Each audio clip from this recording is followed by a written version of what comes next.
Thank you very much, Ron, and you did a great job of staying on your time budget for 36 minutes for about 30 slides. I've got a lot of requests here for access to the video or access to the slides, and everybody that registered will get a copy of the link to the video so you can watch it and pause it and read every word because Ron did a really good job of driving home the key points. I have about 15 questions, and folks can continue to ask them as they come to you.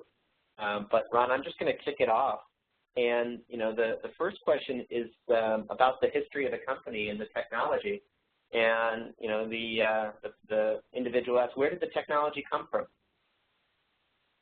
Well, it is an interesting question. We often talk about Vision Energy as being the reinvention of the flow battery or flow battery 2.0, to use a kind of worn out cliche, but the technology actually comes from work, about 8 years worth of research funded by the U.S. Department of Energy back in the 80s. And all of the work was done on the zinc-iron electrochemical couple in an alkaline aqueous electrolyte system back then, and then was basically put on the shelf. You know, research labs change what they work on, and they moved on. And so our co-founders back in 2009 knew some of the principal investigators from that work and checked it out and ultimately said, well, this seems to really have a lot of the right attributes for what we're trying to do. Why don't we see if we can take this basic chemistry with basically the fundamental research already done and see right off the bat, starting in 2009, if we can productize it at scale.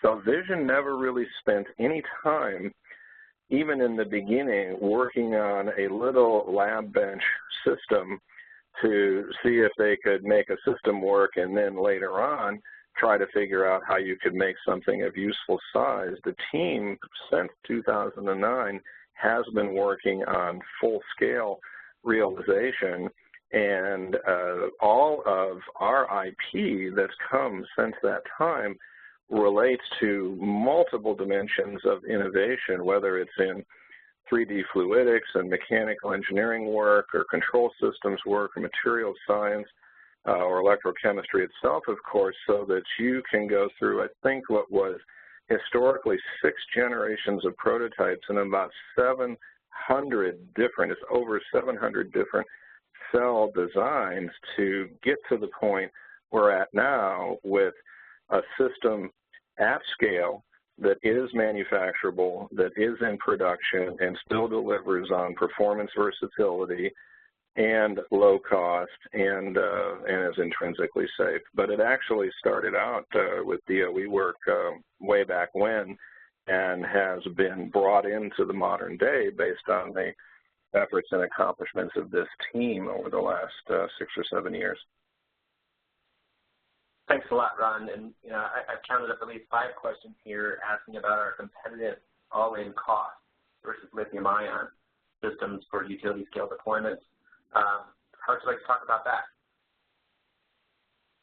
Well, if we look at all-in costs, which of course the whole industry is now becoming more and more recognizing is the right way to look at things. You can't really just look at upfront costs and then say, well, gee, that was a sweet first date, but boy, the marriage here in terms of O&M is pretty ugly. And so when we have done using our economic modeling tools, which by the way people tell us are the best they've seen in the industry, when we do the competitive comparisons to lithium-ion, basically we crush lithium-ion in terms of overall economic returns, essentially parity on first cost, way, way better in terms of O&M because we don't have any replacement costs over a 20-year service life,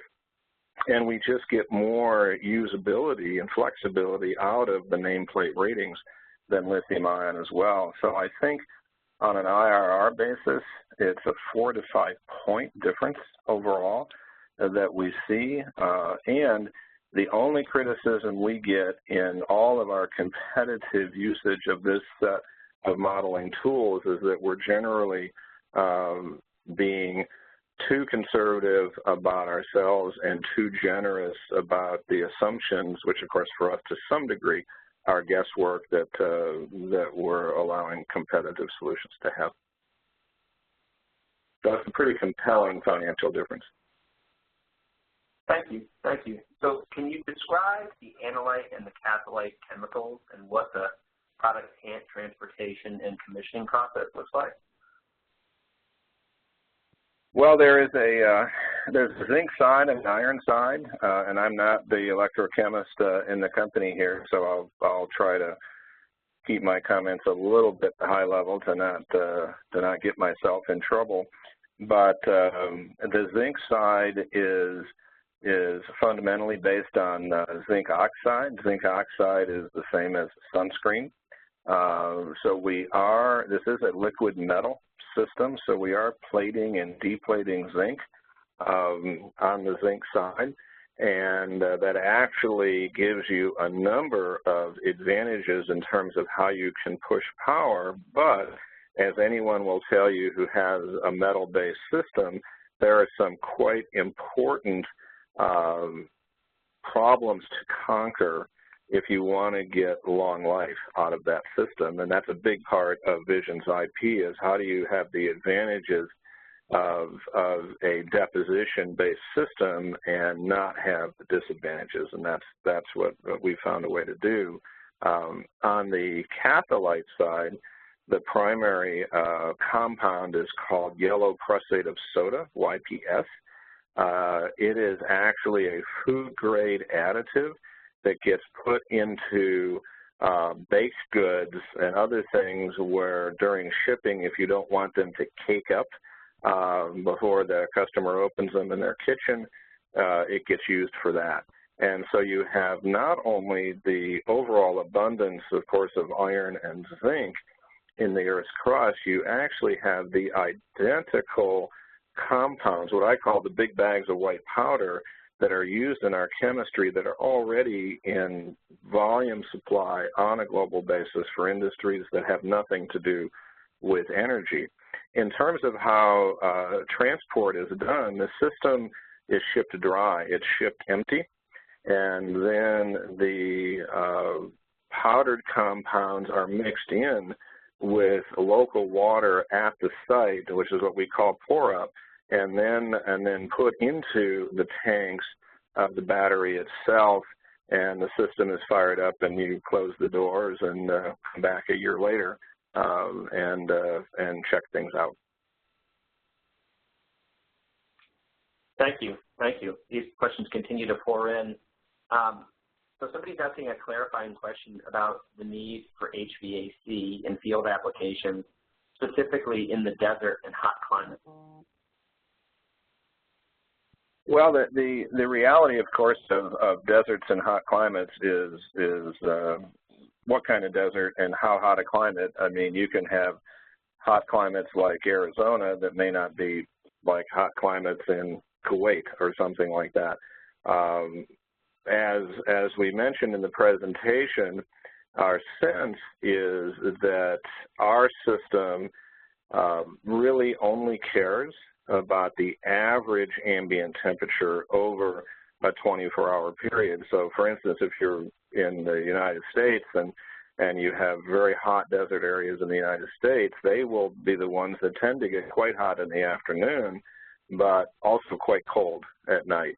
So our system heats itself up naturally to about 55 C. We run between 50 and 55 C just automatically. And we have thousands of gallons of water, basically. So it's a little bit like running out into your pool in your backyard and saying, gee, I wish this pool was, 5 degrees warmer or 5 degrees colder. Well, you'll go through a lot of your electricity bill over days before that temperature is going to change very much. And that's similar for our systems. The other thing that's kind of a very unique advantage in our system, in our particular electrochemistry, is that it is actually endothermic during the charge cycle.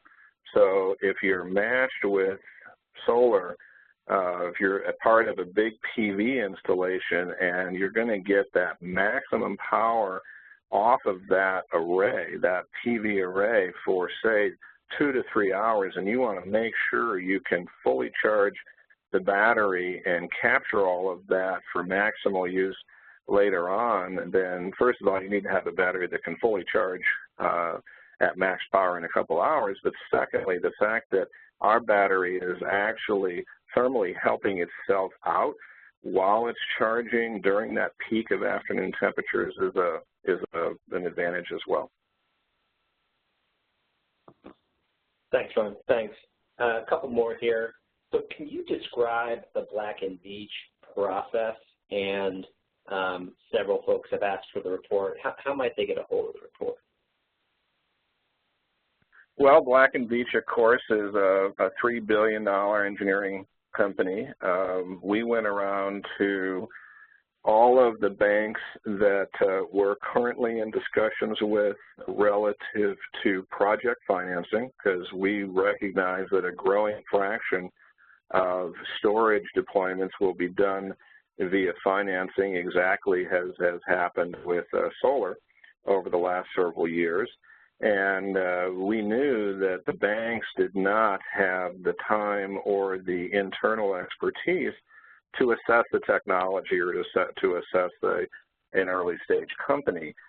We understood that they would expect that to be somebody that does that for them as a well-recognized independent engineering assessment. So we asked them who would be the best to do that with. They said Black & Veatch would be their first choice. We contracted with Black & Veatch to do a full-blown independent bankability report on vision at the end of last year.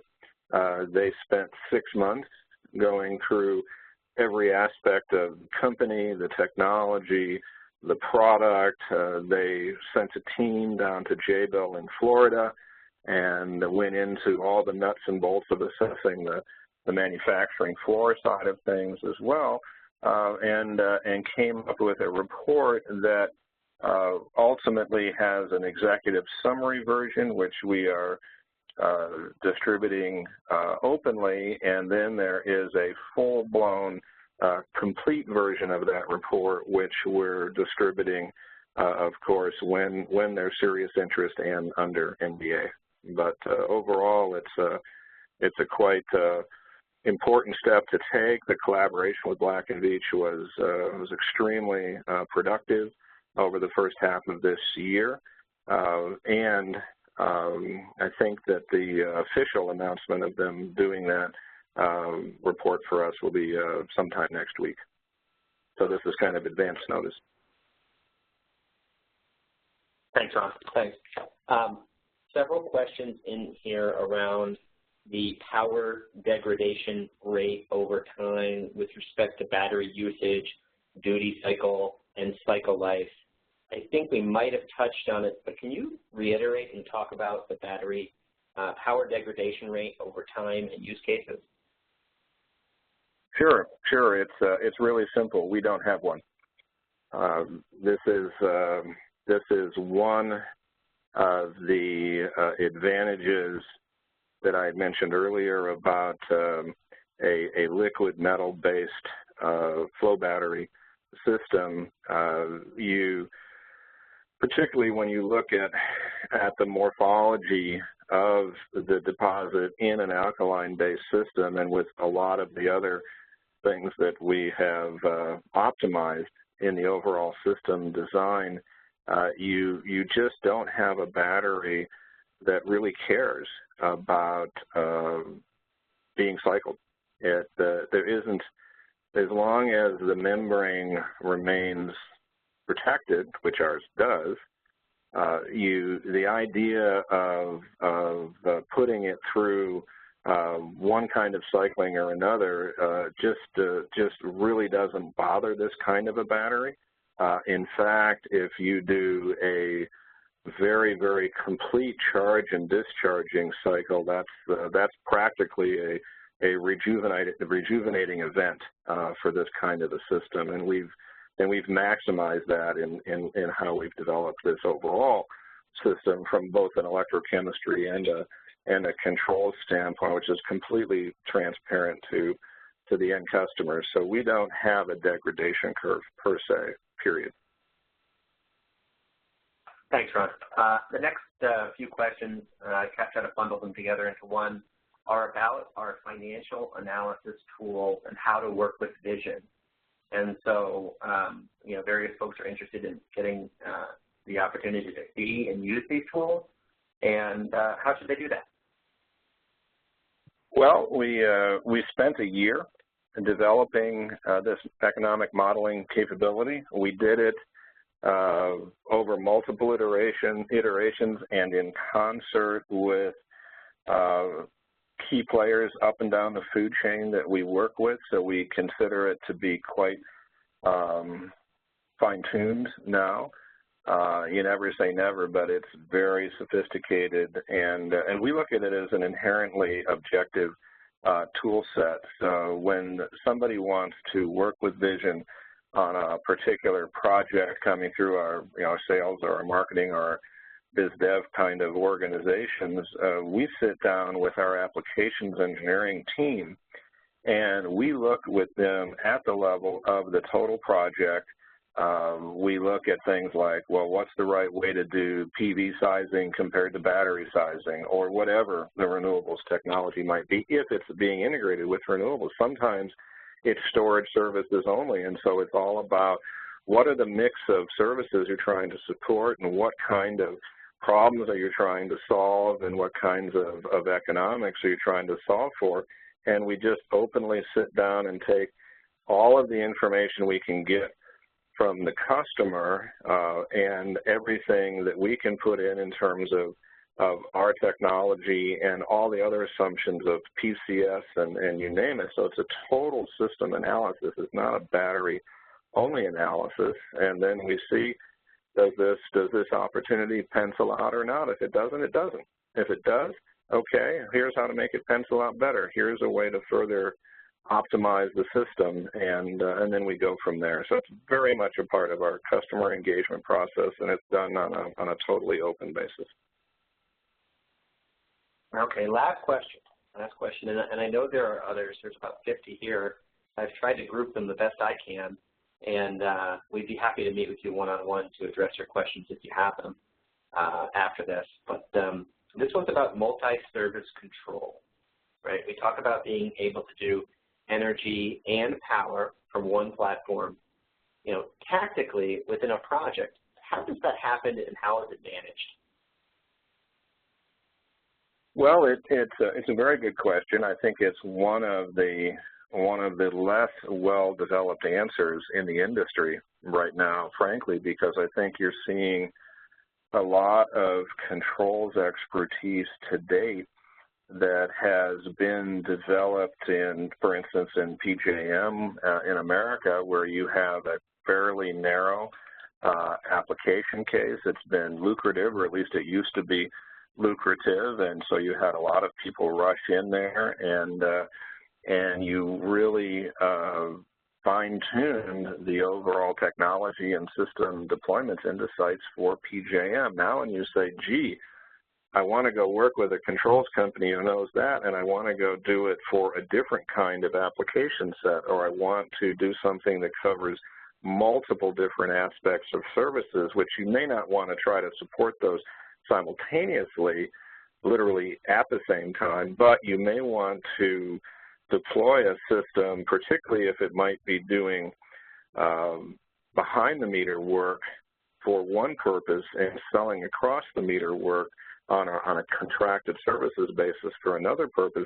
Now you've got to make sure you've got a degree of sophistication in your top-level controls, which is not done by vision. We simply have the battery that's capable of responding to all these different needs.